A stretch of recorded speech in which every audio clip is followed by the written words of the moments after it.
May 7th, 2024, 2 o'clock Commissioners' Consent Agenda meeting. Let the record reflect that we have 4 commissioners present: Commissioner Jordan, Commissioner Waldorf, Commissioner Kearns, and Commissioner Cuney. Commissioner French will be joining us at some point here soon, we expect. So with that, I do want to state that we did receive no written comment for items on today's agenda. We will go ahead and stand for the pledge.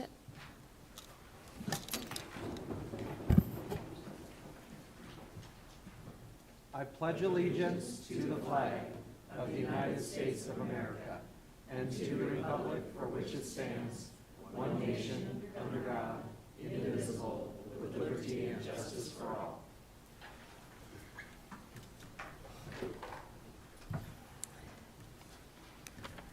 So next on our agenda is our open public forum, and I believe I have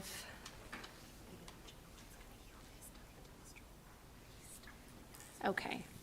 So at this point, I do have 5 people that have signed up for open public forums. So if there's anyone else that is wanting to besides these 5 people, let me know, because I may need to adjust time. I'm not seeing anyone. Okay, so then I will have the 5 people that have signed up speak, and everyone will get their 3 minutes. So I am going to start with Craig Volossing. I know I didn't say that name correct. So if you please state your name and address for the record, and then you'll have 3 minutes. Good afternoon. I'm Craig Volossing, 520 North Grove Road, Spokane 99224.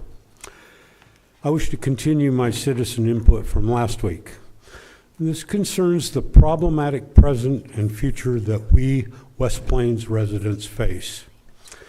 And as we face and grapple with these various challenges, West Plains residents are asking more and more, where is the Board of County Commissioners in our quest for answers and solutions?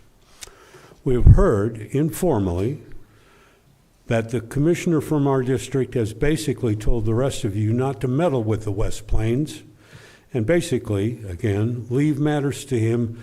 He'll bring the solutions back to the board. This approach, I emphasize, is not working for the West Plains. We are asking all of you to take a very direct interest in the problems and challenges that we face. As both a troubled and growing portion of Spokane County, with many key features of the county's economic infrastructure, what happens on the West Plains is truly of importance to all of Spokane County. To start with, we suggest that you call for and put forth a comprehensive problem-solving forum on our PFAS issues. Let's get a full understanding for all concerned as to how we got here and what the solutions shall be. Please don't put it off until after November 5th. Please do the right thing and start on it now. With time left here, we call on you to improve county government at the county commissioners level by moving these meetings back to 5 p.m. Conducting them on a workday afternoon is disenfranchising for the working class of Spokane County. Convenient for you folks, yes, of course, but for many of our citizens, no, not so much. Thank you. Thank you. So next I have Mr. Ward, and it looks like Steve Obelstein, thank you, has allocated his time to you. Yes. So that will be the 2. So thank you. You will then have 6 minutes.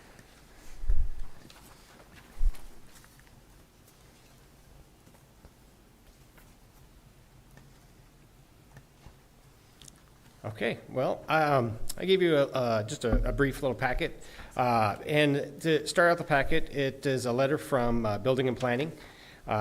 It's authorized by Scott Chesney and James Moore.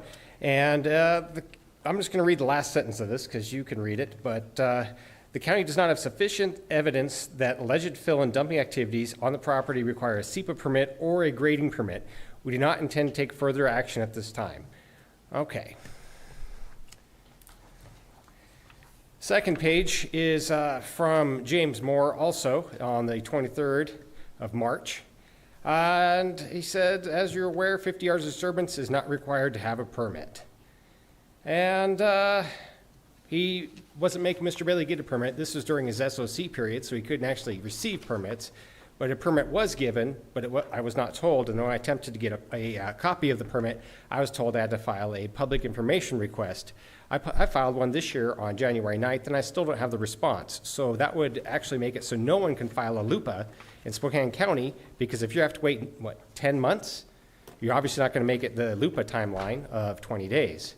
So not giving people copies of permits at the front desk is detrimental to the residents of Spokane County. And it's preventing us from filing LUPAs, which is one of our rights to do.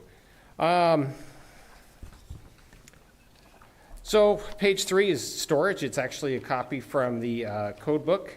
And it says, all storage on lands not qualifying as a primary agricultural parcel shall be entirely within a building or screened from view from the surrounding properties. Mr. Bailey was allowed to use a site screening fence on his property. His property is currently under an ag use, so it's actually zoned LTA, not STA, like the investigator's report says. And if you look on the fourth page, you'll see that he has the benefit of reduced taxes for having under designated forest land.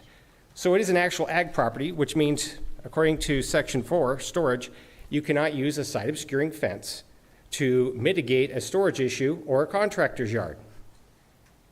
Now we're going to flip over to the next page, well, after the one that shows these designated forest land, and you'll see a photo of 8/1/21. This is about the time when we did the, you did the prosecution of Mr. Bailey for storage issues and contractor's yard.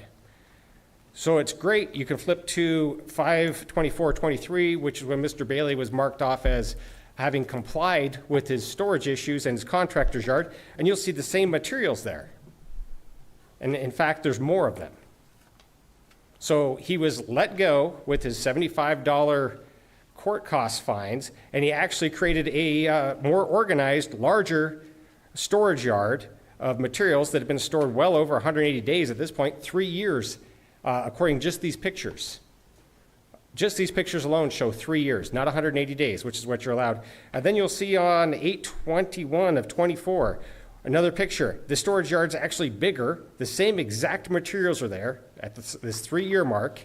You'll see semi-sleeper cabs, semi-parts, torn down buildings. You'll see grain silos. You'll see lots and lots and lots of barrels missing their lids, which have been dumped on the property, the contents liquid-wise. And so if you can't use a site obscuring fence, because this is in fact an ag property, LTA property, is getting the benefit of ag use, and it's an LTA property, you can't use a site obscuring fence. So why is all this material still there, but Mr. Bailey was signed off as having complied? That is an inaccurate thing that only benefits Don Bailey.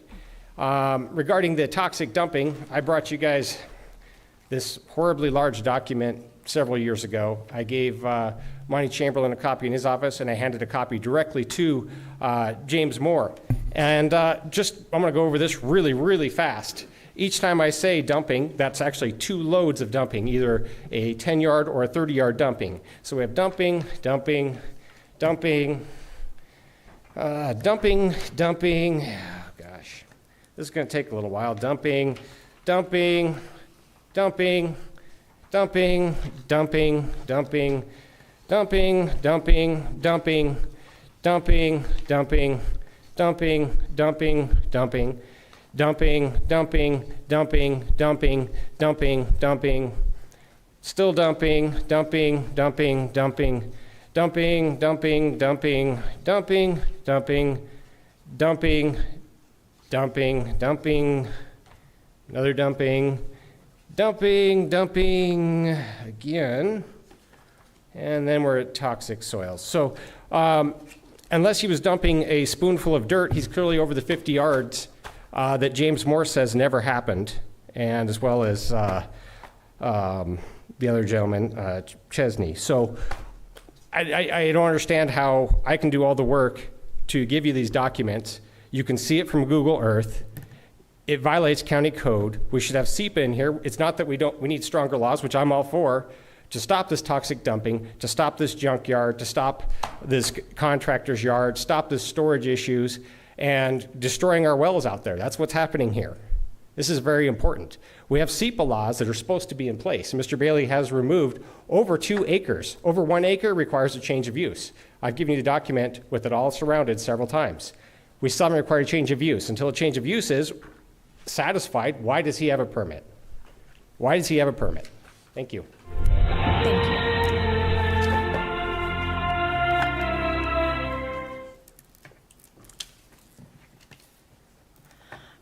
Next, we have Becky Dickerhoof.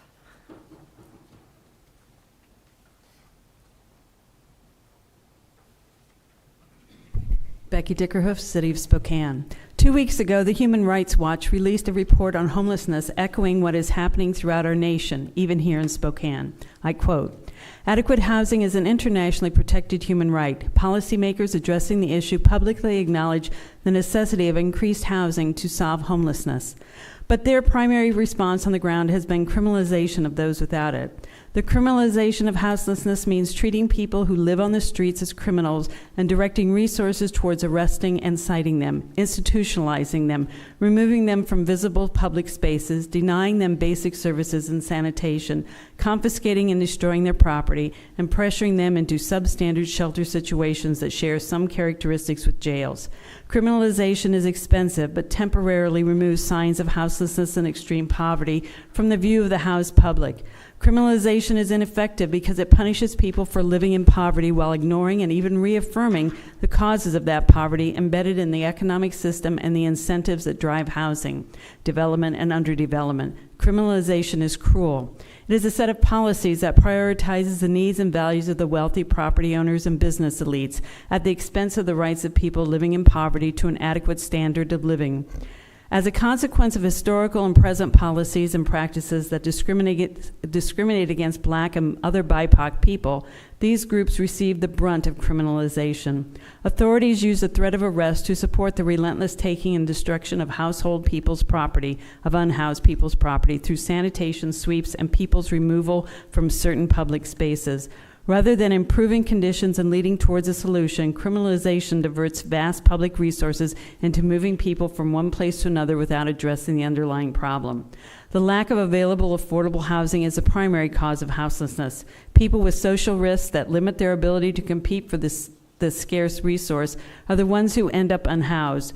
Those most at risk include people with different types of disabilities or mental health conditions, people subject to racial discrimination and systemic racism, survivors of domestic violence, people with criminal records, people living with addictions, people without family support, especially youth and older people, unemployed people, and people with low incomes. Wages and Social Security payments for working class people have not kept up with housing costs.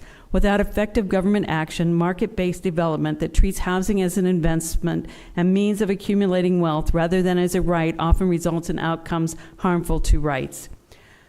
I am here today to ask the county commissioners to enact what is commonly referred to as a 1590 tax. This ordinance, which amended RCW 82.14.530, allows the county legislative authority to impose a sales and use tax not to exceed 0.1% of the selling price in the case of a sales tax, or value of the article used in case of a use tax. Thank you.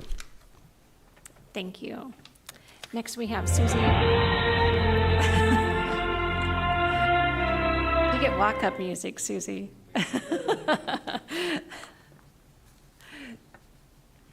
Susie Hokinson. I live near 5 Mile in the county, but not in the city. A couple quick things is I also would request you consider evening meetings. I've been coming very faithfully for 1.5 years, and I bet I've invited 2,000 people to come, and it just is very, very hard for people to come on an afternoon or even watch it if they're still working. And my second one is the land acknowledgement. And I've come to realize that it's very difficult for me to do the Pledge of Allegiance if I have not done a land acknowledgement first. I am so aware I come from a wealthy family because of property that did belong to Indigenous First. And I learned so much from them. It's just wonderful. And then I've been an election observer for years and years and years. But on Monday I was there to watch the recount, and it is so exciting. It is just amazing to see what an excellent program we have going. I was there on Monday, and I'll be going again on Thursday. And then I also want to encourage everyone to read the Spokesman Review, because Nick did an amazing piece in this morning's paper on the whole observation. So anyway, thank you all for serving us early. Thank you. And Nick's in the audience to actually hear your praises on his article, so. Nick always does a great job. Let's just be honest. So with that, I will close the open public forum time, and then I will look to my fellow commissioners. Madam Chair, I move that we approve items 3 and all sub-items. Second. I have a motion and a second for item 3 and all sub-items. Are there any comments? Just well done by Commissioner French on the second. It was very strongly stated. Well done. I thought my first motion, I mean, we wouldn't even be discussing the second. This is what happens when it's a short agenda, right? Right. So if there's no other comment, all those in favor, please signify by saying aye. Aye. Aye. Motion passes unanimously. That takes us to the end of our agenda. Are there any other items to come before us? Nothing for me, Commissioner. Nothing from me as well. Okay. There we go. Then with that, we will adjourn today's meeting, and thank you all very much.